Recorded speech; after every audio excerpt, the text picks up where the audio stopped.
Humanity could not be manipulated and deceived without Phantom Self. It couldn't happen. Because what is Phantom Self? We are not even multidimensional, we're all-dimensional beings. We are a point of attention within all existence, the great infinite forever. But if we have our perceptions programmed, manipulated into a sense of the five-sense world alone, then we can cease to self-identify with infinite I and start to self-identify with little me. If you said to almost anybody, who are you? They'd give you their name, they'd give you perhaps their job, they'd give you their country, they'd give you their religion, you know, whatever. How many would say, I'm infinite awareness having an experience, having a human experience? No, very few would say that, because that's not the way people self-identify. Why? Because from the earliest age, we're led to identify with the five-sense world, to identify the experiences we're having with the nature of who we are. So, you know, when you look at a human life, unless you've got aware parents, from the moment you leave the womb, the programming of your sense of self-identity starts. And then, of course, it's hit by the education system, which is devastating, giving you the state's version of everything, including the state's version of you, scientific version of you. I mean, what does science in its central mainstream nature say? That we're a cosmic accident that have a few years in some form of awareness and then cease to exist. Now, what is that telling a child? What is that telling an adult as they get older? It's telling them that their experiences that they're currently having, and these labels that we give to those experiences, like I am a this, I am a that, is who they are. Now, there's that great line, which is so true: energy flows where attention goes. If you can get people to focus only on the five-sense level of reality and only on their five-sense level of self-identity, then you create such a focus of attention that you disconnect from an influence of your expanded awareness. It doesn't disconnect you from infinite awareness, because we can't help being infinite awareness, because that's what we are. But you can get disconnected from it, from an influence of it. There's a video on the internet I saw years ago, I'm sure it must still be there, where this video starts, and there's kind of basketball players throwing a ball around. And words come on the screen basically saying, count how many times the ball is thrown between, I don't know, the white team, words to that effect. And so people watch and they follow the ball. And then it ends, and words come on the screen. It says, did you see the gorilla? Right? Now, virtually no one sees the gorilla. So what they do then is they play the same tape back, and while this ball's being thrown around, this person in a gorilla suit walks on to the middle of the screen, looks around, and walks off, because the focus on the ball destroyed peripheral vision. And that's what this focus of the five senses does. And, you know, when spiritual people, I've heard them often over the years say, you shouldn't go into this conspiracy stuff, it's negative and all that stuff. We must be spiritual. My question is, all right then, why aren't we? Why aren't we? Why don't people in the great majority self-identify with being spirit and consciousness having an experience? Why do they associate with the experience? Because there's a conspiracy to put them there. Because you cannot manipulate and direct the lives of billions of people in a state of I am infinite awareness having an experience. You can't do it. Not least because that expansion of awareness makes you connect dots. You cannot be deceived in the same way. You can't. It can't work. So they have to put us in phantom self mode for us to be manipulated, for us to be controlled. Once you're in phantom self mode, you are in a sense of isolation. And that sense of isolation and groups of people who are in a state of isolation can be played off against other groups to divide and rule the target population. Those in infinite awareness know we're all one, so what are we fighting for? But that's not what it's like from the perception of phantom self. And then comes the question, well, what do we do about it? Well, first of all, we have to seek enlightenment, don't we? No, well, we don't. We don't. This is the whole point. We are enlightened. The reason we get caught in phantom self are all these onion skins, layers of perception programming that we are put through from cradle to grave. I mean, look at it. You come out of the womb, you're influenced by your parents who've been through the system you're about to go through. You then in a ridiculously short time, you're sitting at a desk being told about everything by a teacher that's representing the state, representing the system's version of everything, and woe betide the teacher if they don't, because they won't be a teacher very long. And then you go to higher education, and professors basically tell you what to think. And then you go out into the world, and you look at the institutions of the world from where the population gets its sense of reality from. Science, medicine, journalism, politics, the corporate world. And people have entered those different expressions of this system, this structure, having been through this all their formative years, giving them a certain limited view of everything, including themselves. So they go out into these institutions, and now these institutions are confirming to each other, actually, that core programming, what I call the postage stamp consensus, is true. So if you have a journalist who wants to do a story on healing or health, he won't go to a healer who might have a tremendous record of dealing with this subject he's talking about. No. They'll go to a doctor and they'll get the song sheet. You want to talk about reality, go to a scientist and get the song sheet. And so if you look at it, you've got this download of normal, this download of how things are, download of limitation actually. And then all the institutions, not least journalism, politics, all of it, then take their point of reference for everything from this download. And anyone that challenges the download, people who've accepted the download, then turn on them. You're mad. You can't say that. That's ridiculous. You're dangerous. All this stuff. And so what then happens is even people that are starting to think, well, maybe there's more to know. Even if they keep it in their own mind, they're still, in terms of the way they express themselves, they stay within the norm because they don't, they fear what other people think. And so it's a program, and it's a tyranny to enforce the program, and therefore, and it is happening. I'm seeing it. It's happening. It's happening like never before, on a scale that's never before, and also touching the kinds of people I've never seen before. System people are now going, well, hold on a minute. Maybe there is more to know, and to break out of this perceptual straitjacket, people just have to stiffen the backbone and say, actually, I'm going to decide my reality, no one else. And if my mother, my father, the people at work, whatever, don't like it, well, they'll just have to do the other thing, because I'm now going to decide my reality. Okay, I'm going to get a blank sheet of paper, symbolically or literally, and for my perceptions of reality and my perceptions of self to get on that piece of paper, they've got to go through my filter. I'm no longer just accepting them because somebody with letters after their name told me.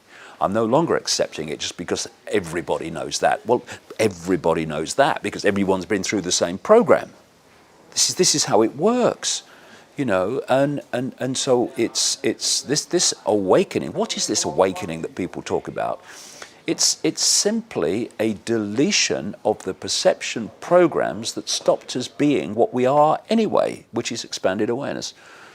So this is the thing, and if people want to continue to submit to the perceptual impositions of society and peer pressure and all this stuff, nothing's going to change. Nothing's going to change. Because, you know, I see people, they look at the conspiracy and they look at the things that are going on and they say, we've got to fight, and, you know, we fight the enemy and fight for peace. I love that one. But actually, the ultimate revolution, and actually the only revolution that ever changed anything, is a revolution of perception, because from that everything comes. See, if you have a perception that the system knows best, that just because someone calls himself a scientist, they must know what they're talking about. Well, thalidomide, knew best? What do you think? And such things. And that, you know, they're the government, they must know. They're journalists, they must know. They're doctors, they must know. And even funnier. Then they're not going to change anything. What they need to do is to realize that you know, we have the ability and the right to decide our own perceptions, and that means not being lazy. It means not accepting the way things are just because that's what people accept the way things are, but actually look at it, do some research, and when you take this postage stamp consensus of normal belief and you put it through that filter to see if it will get on that blank sheet of paper and earn its place, it's extraordinary. Virtually nothing earns its place that we've been told from cradle to grave to believe in. So it's a perceptional revolution, not least the perception of the nature of self, that will change everything, because it is the programmed nature of those things that have put us where we are. We just need to remove the cause of the problem. Living in a third dimension, how did or do you recognize the phantom self? And how do you cope with this to transform it in your daily situation? Well, it's another area. I don't think we live in this slightly different question. I don't think we live in the five sense world. I think the five sense world is a source of information we decode into a world we think we live in. But it's just something you become more aware of. If you go through life unconsciously, just reacting to program, reacting to the download of perception, then it's very much like someone sitting at a computer, at a desk, and that someone with the mouse and the keyboard is expanded awareness, and the computer is five sense body mind. Now, when the two are working together, we're all right here. We've got different perspectives, and we've got the more expanded view of what's happening. But when the computer takes over, say with a virus, and the computer then is not responding to the mouse and the keyboard, but is going its own way, then there's not a lot you can do. Because you actually become a software program which is constantly reacting to some, well, perceptual expression of someone pressing enter all the time. React.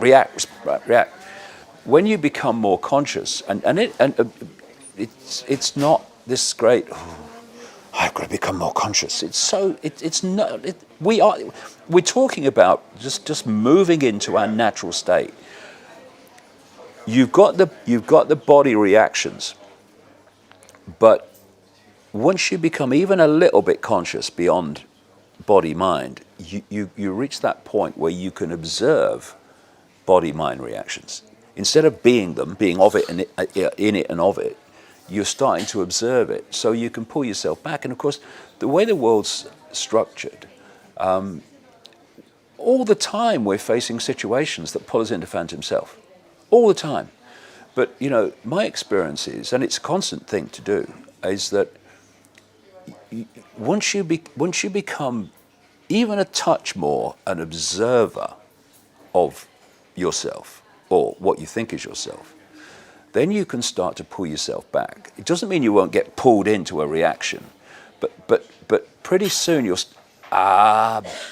been pulled in again, illusion, been pulled in again, and then you pull yourself back, and eventually you don't go there at all. I'm not saying I'm there yet, but you get a point where you don't get there at all because it's no longer part of you.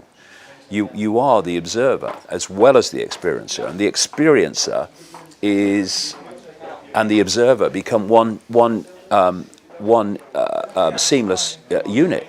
And very much for me, not just symbolically, but literally within this world, that unity of the observer and the experiencer comes from the heart and the head and the emotions becoming one. I found it very interesting to read that there's an organization in America, I've read quite a bit about here and there over the years, called the Heart Math Institute, which looks at the power of the heart, the electromagnetic heart, the energetic heart, what people in the East call the heart chakra and that.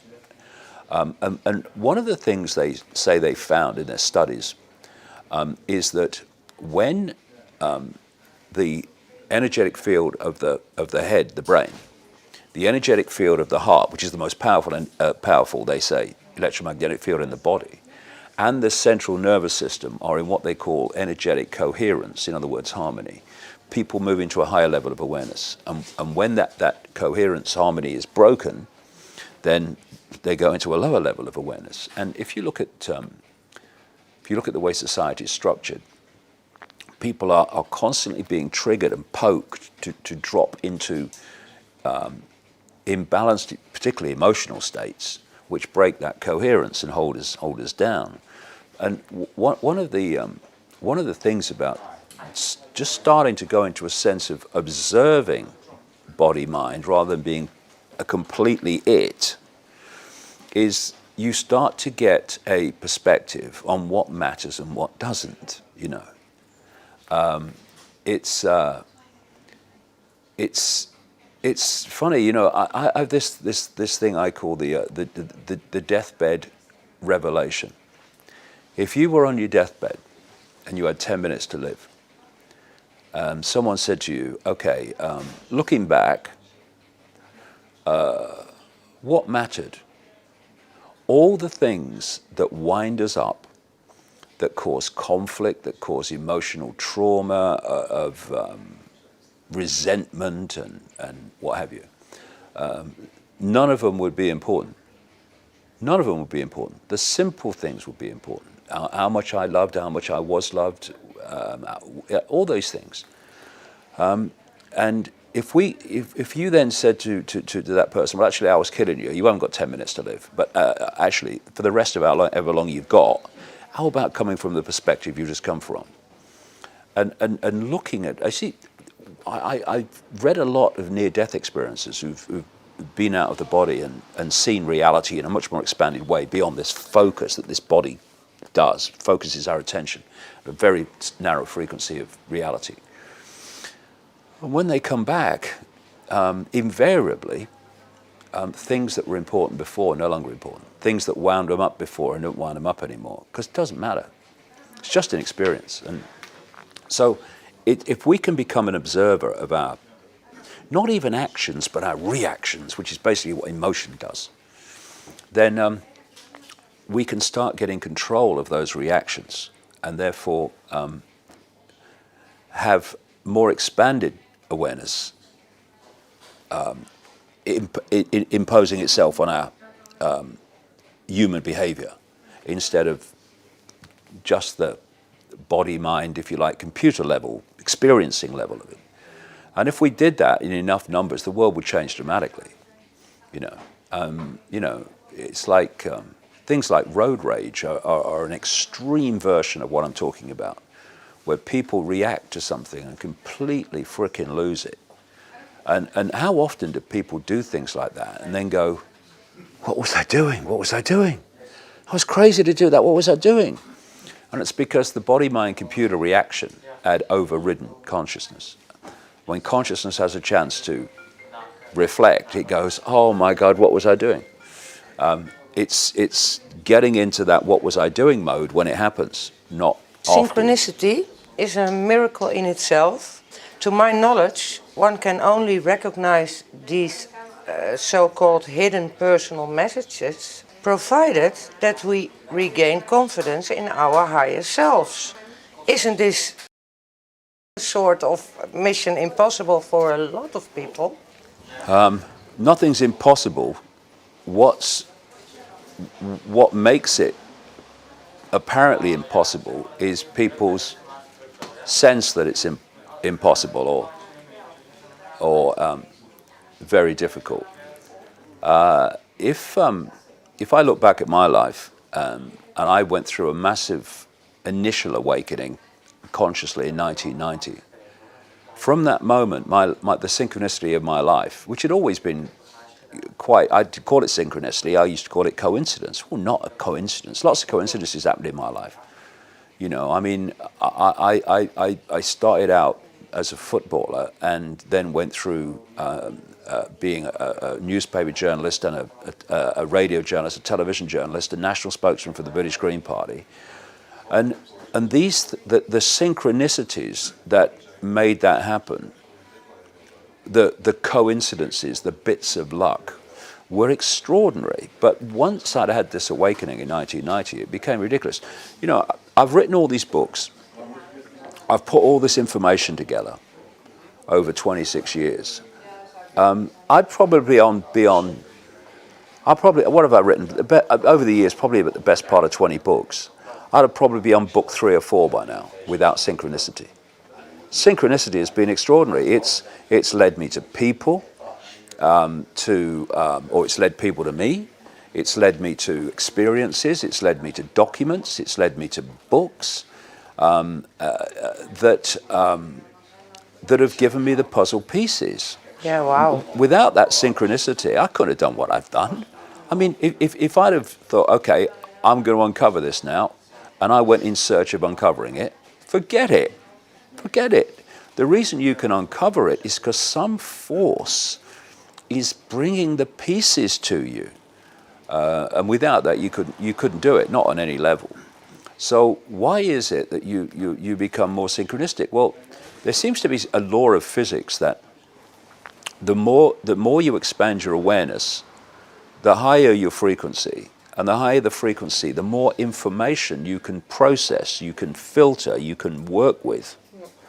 So when you're in little me, I've got no power mode, then you're in a low frequency state, not because you're worse than anyone else or you're a failure, but just reflecting your it's just reflecting your state of being. And therefore the amount of information, which is what energy is you can process is very little.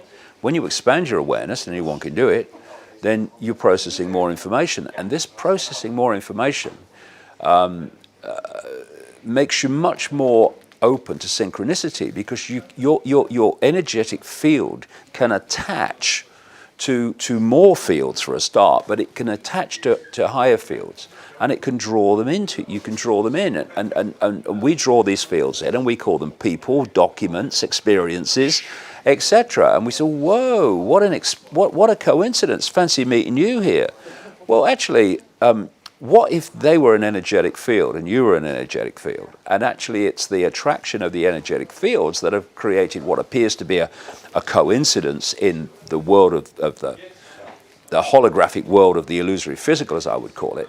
And actually it's not an accident or a coincidence, you've drawn it to you.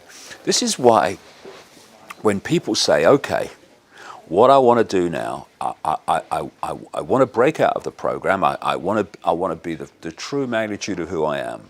And if you really mean it, it's not just words, you mean it, you have that intent. That intent draws to you energetic fields called people, places, locations, ways of life, experiences, bits of luck, that have attached to you because they've attached to your intent. And what you bring towards you is what you need to achieve that intent. And as I say in the talks, sometimes it's people you would rather not have in your life, but your intent is that you want to be your true self. Okay, so why aren't you your true self? Well, because of all these layers of programming, perception programming, and this, that, and the other. Okay, so what that intent is going to do, it's going to bring to you the experiences you need to delete that stuff, so you achieve your intent. And it can be a challenging time, and people can say, oh dear, if this is spirituality, you can stick it. I don't like these. But if you keep with it, you come out the other side with your intent achieved. What we put out and pull towards us is constantly dictated by our state of being, by our intent, by the nature of what we put out, we get back. I call it vibrational magnetism, for want of a phrase. And this is why the more you open. When I talk about expand your awareness, the more you open your perceptions to greater possibility. Oh no, this is how it is. Well, maybe there are other ways of looking at it. What's happening? You're expanding your awareness by saying, well, I'm open to looking at it in another way. It's happening already, and then your frequency is increasing. Then you start to attach to different energy fields. Now suddenly, what you were pulling in before, this type of person, that type of experience, that type of opportunity or lack of it, now you're pulling in something else here, and your life's starting to change. And you think, oh, I've got this synchronicity in my life. What's just happened? Well, that's just happened. That's why it's happened. And it's this appreciation that the power over our lives is always with us. And this manipulation of perception is in effect a hijack of that power. If I have a certain perception, I will create a certain reality. If something externally hijacks that perception, I will still create the reality, but it's a reality coming from an externally downloaded perception, which would be different without the download. So this is where the education system and the media and peer pressure, this is where it all comes from. This is where the blank sheet of paper is so important. If you say to people, tell me what you believe, tell me what you believe, tell me how you think things are. Okay, well, let's go through them one by one. Where did that come from? It will be almost certainly, not every time, but almost certainly, it will be an external source. And you go, okay, well, how do you know that external source was right? And then you see the kind of, well, actually, I don't really know. Exactly, now go through all of them.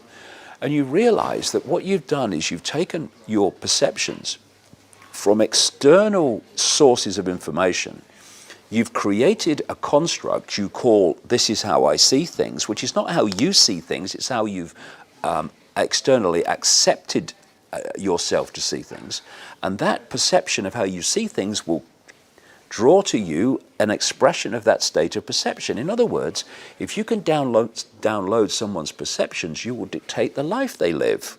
You will dictate the opportunities they have or don't have. This is how it works. And therefore, the great news from all this is we have the power. We just have to say, hold on, I'm deciding my perceptions from now on.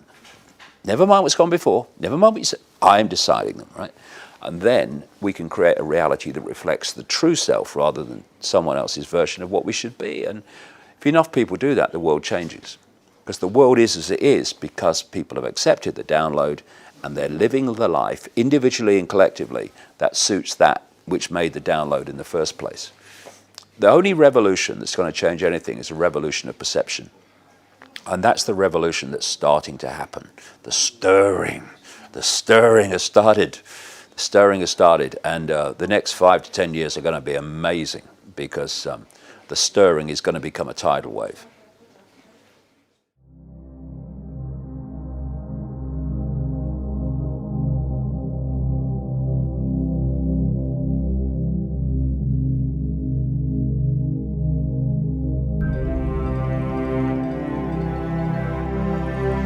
Thank you very much. I saw you made this heart shape all the time. Did I?